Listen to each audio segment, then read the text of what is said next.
तिलक के संबंध में समझने से पहले मैं दो छोटी सी घटनाएं आपसे कहूंगा, फिर आसान हो जाएगा समझना। दो ऐतिहासिक तथ्य, क्योंकि तिलक का संबंध वो तीसरी आंख से है। 1945 में एक आदमी मर गया अमेरिका में, एडगर्ड काल्सी। 81 साल पहले 1905 में वो बीमार पड़ा और बेहोश हो गया और 3 दिन कोमा में पड़ा रहा। चिकित्सकों ने आशा छोड़ दी। चिकित्सकों ने कहा कि हमें इसे कोमा के बाहर, बेहोशी के बाहर लाने का कोई उपाय नहीं सूझता, और बेहोशी इतनी गहन है कि कभी ये शायद ही वापस लौट पाए। तीसरे दिन सारी आशा छोड़ दी गई। सब दवाइयां, सब इलाज कर दिए गए, लेकिन होश का कोई लक्षण नहीं था। तीसरे दिन शाम को चिकित्सकों ने कहा कि अब हम विदा होते हैं, क्योंकि हमारे बस के बाहर है। एक 4-6 घंटे में युवक मर जाएगा, और अगर बच गया तो सदा के लिए पागल हो जाएगा, जो मरने से भी बुरा सिद्ध होगा, क्योंकि इतनी देर में उसके मस्तिष्क के जो सूक्ष्म तंतु है वो विसर्जित हो रहे हैं, डिसइंटीग्रेट हो रहे हैं। अचानक चिकित्सक हैरान हुए। वो जो बेहोश काल्सी पड़ा था बोला।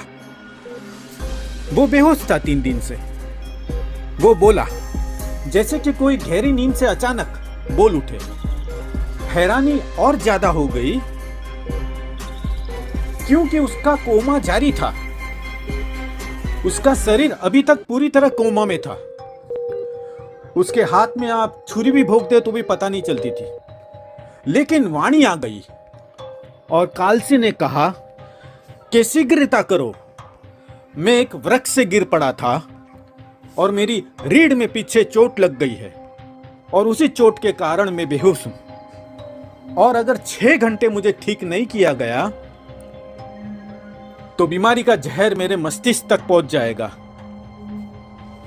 फिर मेरे जिंदा बचने का कोई अर्थ नहीं। और इस नाम की जड़ी बूटियां ले आओ और उनको इस तरह से तैयार करके मुझे पिला दो। मैं 12 घंटे के भीतर ठीक हो जाऊंगा। और काल्सी फिर बेहोश हो गया। जो नाम उसने लिए थे जड़ी बूटियों के, आशा भी नहीं हो सकती थी कि काल्सी को उनका पता होगा, क्योंकि और कोई चिकित्सा से उनका संबंध नहीं था। चिकित्सकों ने कहा कि ये निपट पागलपन मालूम पड़ता है, क्योंकि जड़ी बूटियां इस तरह से काम करेगी ये हमको भी पता नहीं। लेकिन जब कोई उपाय ना हो तो हर्ज कुछ भी नहीं। वो जड़ी बूटियां खोजी गई, जैसा बताया गया था काल्सी ने वैसा बना के उनको दिया गया। 12 घंटे में वो होश में आ गया और बिल्कुल ठीक हो गया। और होश में आके वो ना बता सका कि उसने ऐसी कोई बात कही थी, या ये दवाइयों के नाम भी ना पहचान सका। वो जो जड़ी बूटियां उसने कही थी कि मैं इसके नाम भी ना पहचानता हूँ। उसने कहा ये हो ही कैसे सकता है, मुझे तो कुछ पता नहीं। और तब एक बहुत अनोखी घटना की शुरुआत हुई।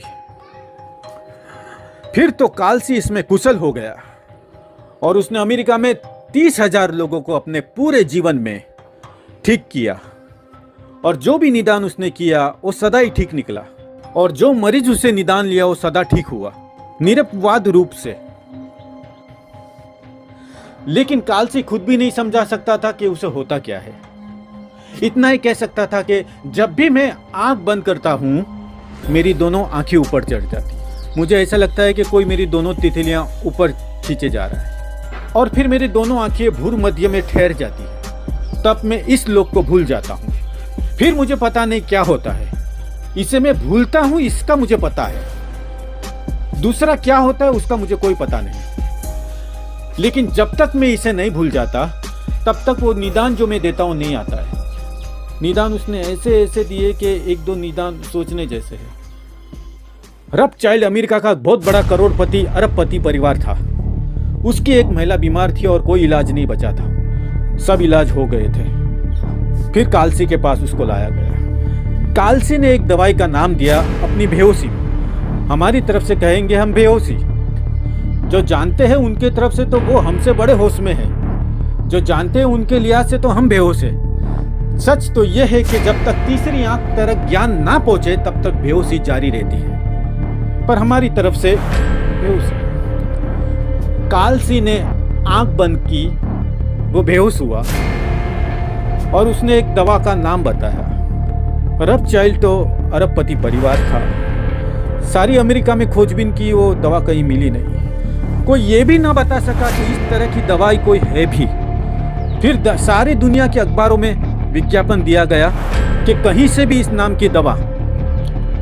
कोई 20 दिन बाद स्वीडन से कोई आदमी ने जवाब दिया कि इस नाम की दवा है ही नहीं।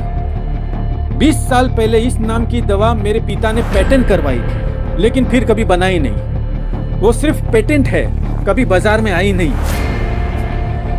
दवा भी हमारे पास नहीं है, पिता मर चुके हैं और वो प्रयोग सफल कभी हुआ नहीं। सिर्फ फार्मूला हमारे पास है, हम पहुंचा देते हैं। वो फार्मूला पहुंचाया गया, वो दवा बनी और वो स्त्री ठीक हो गई।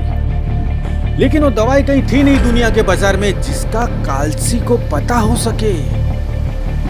दूसरे एक घटना में उसने एक दवाई का नाम लिया, बहुत खोजबीन की, वो दवाई नहीं मिल सकी। साल भर बाद अखबारों में वो दवाई का विज्ञापन निकला और कई बार तो उसने दवाई बताई और खोजी नहीं जा सकी और मरीज मर गए।